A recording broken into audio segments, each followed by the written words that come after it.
यीशु मसीह के नाम से रोमियो 7 के 5वें और आखिरी दिन के अध्ययन में आपका स्वागत है। आज हम 21 से 25 आयतों को देखेंगे और उन पर चर्चा करेंगे। कल हमने बात की थी उस पाप की जो हमारे भीतर रहता है। हम चाहते तो अच्छा करना है पर करते नहीं है, और बुरा करना नहीं चाहते फिर भी करते हैं। यह है हमारी समस्या, जिसका समाधान हम आज देखने वाले हैं। जो संघर्ष हमारे भीतर चलता है उसका उपसंहार पौलुस 21 से 24 में देता है।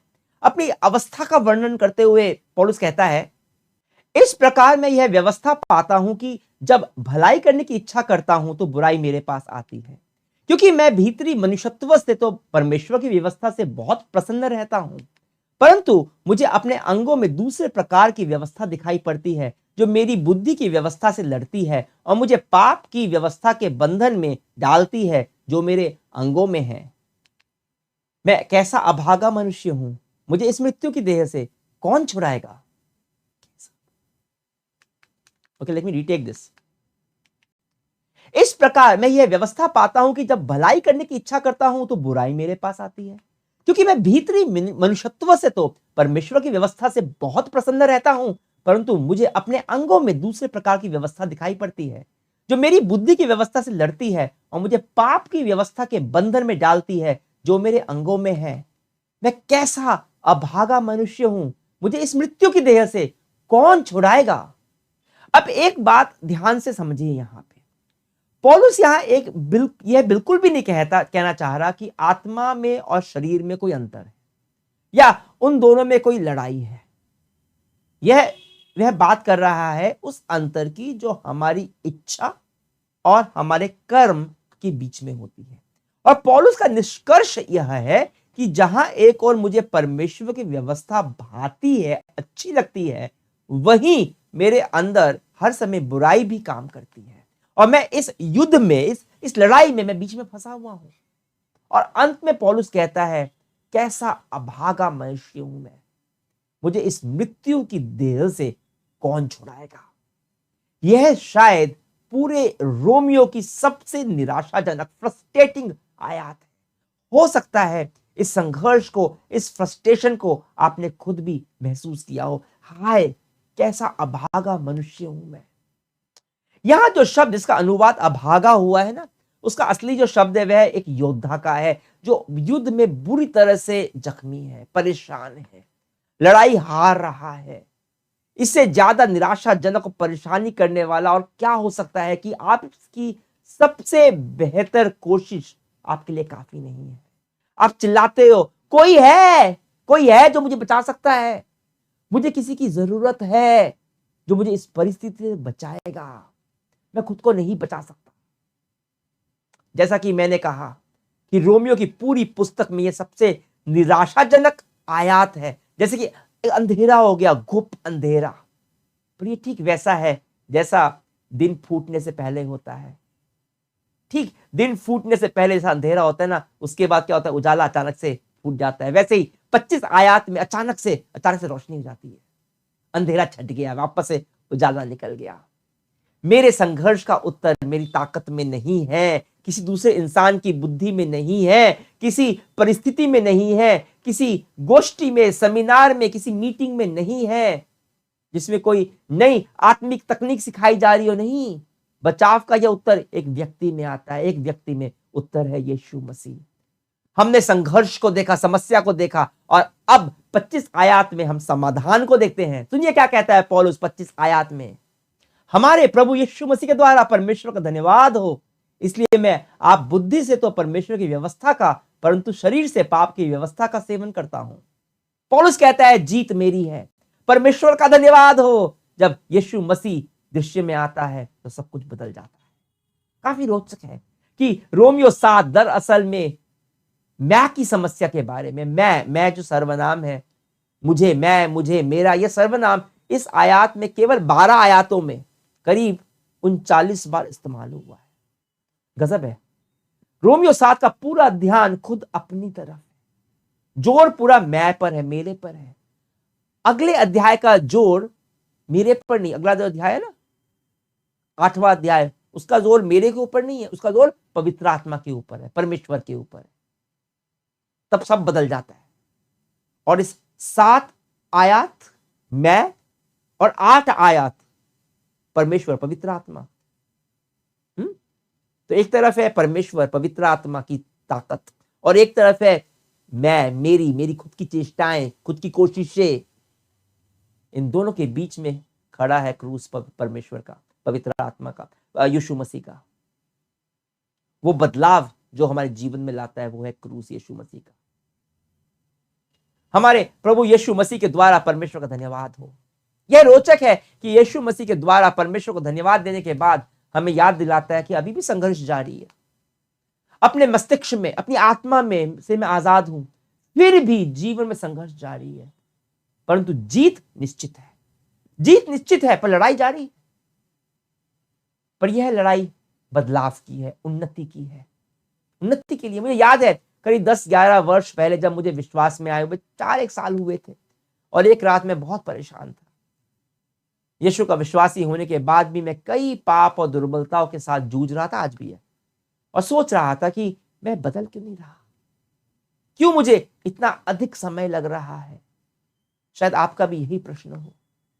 और तब मेरे को परमेश्वर ने एक दर्शन दिया, और दर्शन में उसने कहानी दिखाई मेरे को। कहानी के माध्यम से मेरे को दर्शन दिया। यह कहानी मैं आपके साथ साझा करना चाहूंगा। एक कल्पना कीजिए, एक शहर है जिसके ऊपर विद्रोही और मुजरिमों का कब्जा है, अधिकार है, और शहर वासियों के पास इतनी ताकत नहीं है कि वे उन्हें बाहर निकाल पाए। अब जो एक अच्छा राजा है जो उन्हें प्यार करता है, बाकी देश के अंदर उसी का राज है, पर उस शहर में उसका राज नहीं था। वो जो देश का जो राजा है, अच्छा राजा जो है, वो अपना अधिकार उस शहर के ऊपर वापस स्थापित करने के लिए क्या करता है, एक छोटे से भाग पे शहर वासियों की मदद से एक छोटी सी चौकी कायम कर लेता है, छोटी सी चौकी। और फिर धीरे धीरे वह पूरे शहर के ऊपर, वो काफी हिस्से के ऊपर अपना अधिकार स्थापित कर लेता है। पर यह वह वही कर पाता है जहां पे शहरवासी उसका साथ देते हैं। जहां जहां साथ नहीं देते, वहां पे मुजरिमों का और विद्रोही का ही कब्जा रहता है। हमारा जीवन भी इस शहर जैसा ही है जिस पर पाप का कब्जा है, और इस पाप को हमने ही कब्जा करने दिया है।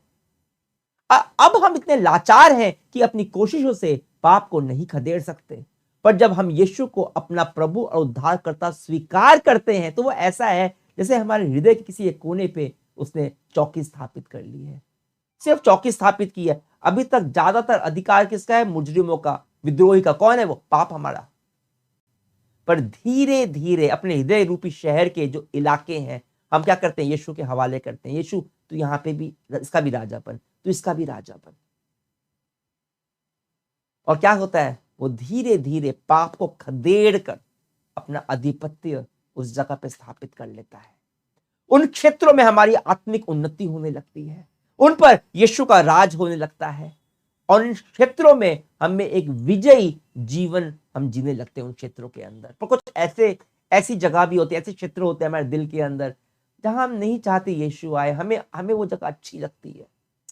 वहां पे उन पाप से हमें थोड़ा बहुत प्यार होता है। हम जो कर रहे हैं ना, चलता है, उसे हम करते रहना चाहते हैं। इतना अच्छा लगता है हमें, हम नहीं चाहते कि यीशु वहां पे आए। अब यीशु बहुत सज्जन है। जहां आपकी अनुमति नहीं होगी वहां पे वो जबरदस्ती नहीं घुसेगा। जबरदस्ती घुसने का काम शैतान का होता है, परमेश्वर का नहीं होता। परमेश्वर विनम्र है, नम्र है। वह हमारे जीवन के किसी ऐसे भाग का स्वामी नहीं बनेगा जिस पर हमने उसको अधिकार नहीं दिया, जो हमने उसके हवाले नहीं किया। यीशु मसीह दरवाजे से बाहर खड़े होकर दस्तक देता है। वो दरवाजा तोड़ के कभी भी आएगा नहीं।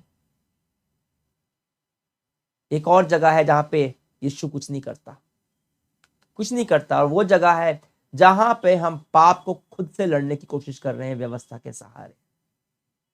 इसे व्यवस्था परायणता कहते हैं, लीगलिज्म। वहां भी यीशु कुछ नहीं कर पाता। कहता खुद कर रहे हो ना। हमें क्या करना होता है? यीशु की मदद करनी होती है, उसके हवाले करना होता है जगह को। परंतु फिर भी मैं आपको एक बात बता दूं, जो भी हो, कुछ भी हो, इस युद्ध का परिणाम तो तय है। ध्यान दिए, यह युद्ध समान ताकतों के बीच में नहीं है। पाप की शक्ति हमसे तो ज्यादा ताकतवर है। हम जब व्यवस्था पर चलकर पाप के साथ लड़ने की कोशिश करते हैं तो जैसा कि हम देख चुके हैं पिछले दिनों में, पाप हम पर और अधिक हावी हो जाता है। पर जब हम यीशु का आमंत्रण देते हैं तो लड़ाई हमारी नहीं, उसकी हो जाती है। और सच्चाई तो यह है कि यीशु मसीह यह लड़ाई क्रूस के ऊपर पहले से ही जीत चुका है हमारे लिए। जब यीशु हमारे जीवन में आता है तो पाप के खिलाफ हमारी इस व्यक्तिगत युद्ध का निष्कर्ष पहले से ही तय है। हम पहले से ही विजयी हो चुके हैं। अंत में हम यीशु के जैसे ही बन जाएंगे। हमारे ऊपर का पूरा यीशु का ही अधिकार होगा, क्योंकि यीशु सबसे अधिक ताकतवर है। पर फिर याद दिला दूं, यीशु आपके जीवन में आपकी अनुमति के बिना कुछ नहीं करेगा। अगर हम रोमियो 6 और 7 का सारांश देखें तो यही है कि अब हमारा एक नया राजा है। यीशु हमारा राजा है और हमें अगर जीतना है तो यीशु को अपना सब कुछ समर्पित करना पड़ेगा। हमें अपने जीवन का आधिपत्य उसके अधीन करना पड़ेगा। पर यह अधीनता किसी ऐसी की नहीं है जो अपने स्वार्थ के लिए हमारा इस्तेमाल करना चाहता है, हमसे हमारा जीवन छीन लेना चाहता है, हमारे आनंद को खत्म कर देना चाहता है, जैसा कि हमारे साथ पाप की अधीनता के साथ होता है या फिर धार्मिक व्यवस्था की अधीनता के साथ जीवन खत्म हो जाता है। पर यीशु की अधीनता जीवन में परिपूर्णता लाती है, वास्तविक आनंद लाती है, आजादी लाती है, असली आजादी। क्योंकि यीशु हमारा शोषण करने वाला शत्रु नहीं है, पर हमसे प्रेम करने वाला प्रभु है। यह एक बहुत ही बड़ा विरोधाभास है कि पाप की दासता से छुटकारे के लिए हमें परमेश्वर का दास बनना पड़ता है, पर इस दासता में आजादी है, जीवन का उद्देश्य है।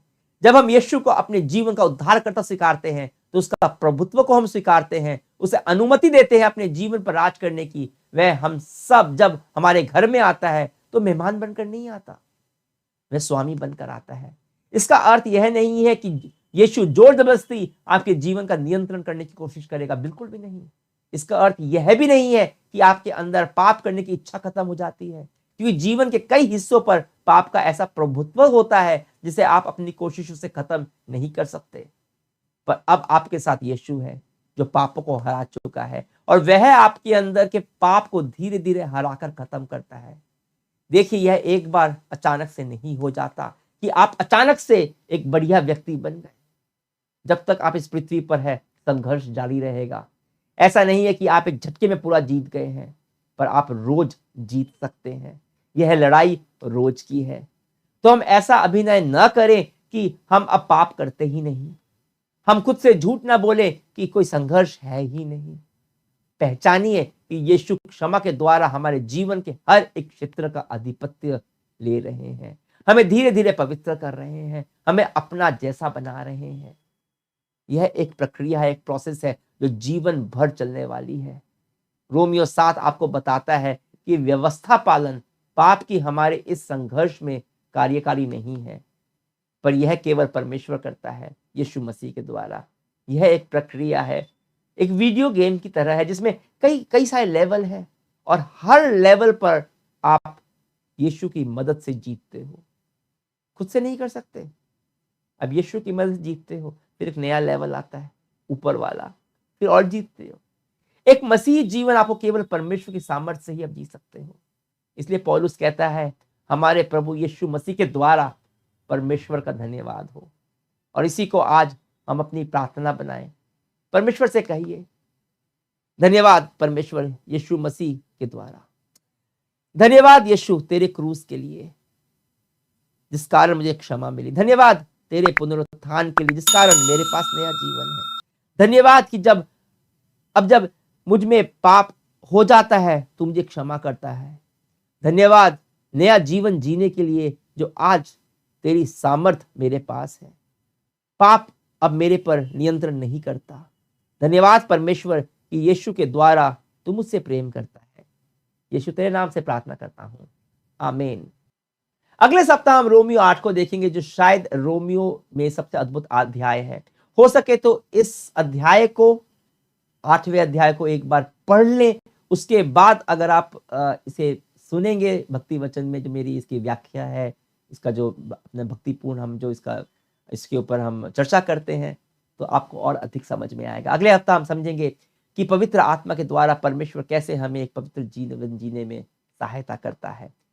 अगले सप्ताह तक अपने भाई विवेक को अनुमति दीजिए। पिता के प्रेम, यीशु का अनुग्रह और पवित्र आत्मा की सहभागिता आपके साथ हमेशा हमेशा के लिए बनी रहे।